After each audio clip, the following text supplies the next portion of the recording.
So best people మాత్రమే తీసుకుని చెప్పాడు కదా ట్రంప్. దానికి భక్తులు గుడ్డిగా నమ్మేశారు. ఈయనే పోటుగాడు, ఈయన ఇంకా పోటుగాళ్ళని తీసుకుంటాడు. విషయానికి వెళ్ళే ముందు ఒక చిన్న విన్నపం అండి. లైక్ చేయండి, సబ్స్క్రైబ్ చేయండి. దయచేసి లైక్ నొక్కండమ్మా, లైక్ కొట్టయ్యా,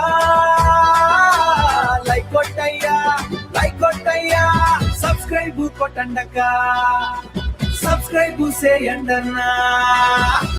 ట్రంప్ ని ఒక గొప్ప మేధావిగా, ఒక నిజమైన దక్షత గలవాడిగా వీళ్ళు నిజంగా నమ్మారో లేక రాజకీయ గాలివాటంలో కొట్టుకుపోయారో కానీ ట్రంప్ ని 2 సార్లు గెలిపించడంలో కీలక పాత్ర వహించిన మాగా మేధావులు ఉన్నారు.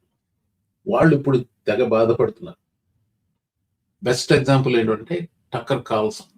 ట్రంప్ ని పైకి తీసుకురావడంలో తన పాత్ర గురించి తను ఇప్పుడు కుమిలిపోతున్నానని చెప్పి ఒప్పుకున్నాడు. ఇది రీసెంట్ గా తన పాడ్కాస్ట్ లోనే ఇంకో గెస్ట్ తో మాట్లాడుతూ he confessed this. That's a good start. I still don't trust Tucker Carlson. He himself is a devious character. But Trump కి చాలా నీచమైన క్యారెక్టర్ ఉందని, సపోర్టర్స్ దాన్ని కావాలనే పట్టించుకోలేదని ఓపెన్ గా అంగీకరించాడు. చూసారా? That's a good start. ఒకప్పుడు మాగా మీడియా ఎకో సిస్టమ్ కి మూల స్తంభంగా ఉన్న వ్యక్తి టక్కర్ కార్ల్సన్ ఇప్పుడు ట్రంప్ బిహేవియర్ చూసి భయపడిపోతున్నానని తనలో తనే మదన పడిపోతున్నాడు. అంటే ఈ నాటకం ముగిసింది. మీకు ఇంకా తెలియలేదు, ఎందుకంటే క్యారెక్టర్లు అటు ఇటు స్టేజ్ మీద నడుస్తున్నారు. ట్రంప్ హైర్ చేసిన బెస్ట్ పీపుల్ మందు కొట్టి స్పృహ లేకుండా పడి ఉన్నారు. లేకపోతే పదవులకు రాజీనామా చేసి వెళ్ళిపోవాల్సి వచ్చిన పరిస్థితి.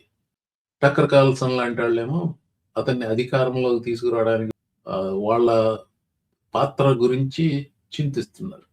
సో ఫైనల్ గా నేను ఒక విషయం మళ్ళీ గుర్తు చేయాలండి. నా వీడియోల ముఖ్య ఉద్దేశం ఏంటంటే తప్పుడు సమాచారాన్ని, అంటే మిస్ఇన్ఫర్మేషన్ ఎదుర్కోవడం. That's number 1 priority.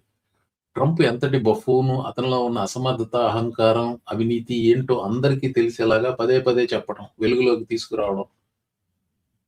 ముఖ్యంగా మన తెలుగు కమ్యూనిటీలో ట్రంప్ను సమర్థించే వాళ్ళ ప్రయత్నాలను పూర్తిగా ఎండగట్టడం నా ముఖ్య ఉద్దేశం.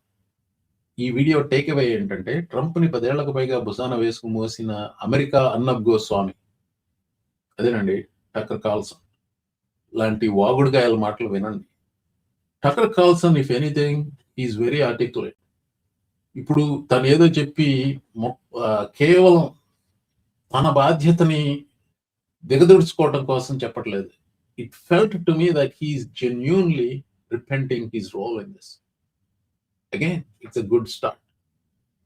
నేను చార్లీ సైక్స్ అనే ఒక former Republican, actually very nice guy, very popular guy, ఆయన పాడ్కాస్ట్లు వింటూ ఉంటాను. తన పాడ్కాస్ట్ చివరిలో ఒక వాక్యంతో ముగిస్తాడు. అదే వాక్యంతో ఈ వీడియో నేను ముగిస్తాను. Remember, we are not the crazy ones. గుర్తుపెట్టుకోండి, మనం పిచ్చోళ్ళం కాదు. The people who believed Trump are the ones who are crazy, or at least they didn't know what they were doing. Namaste.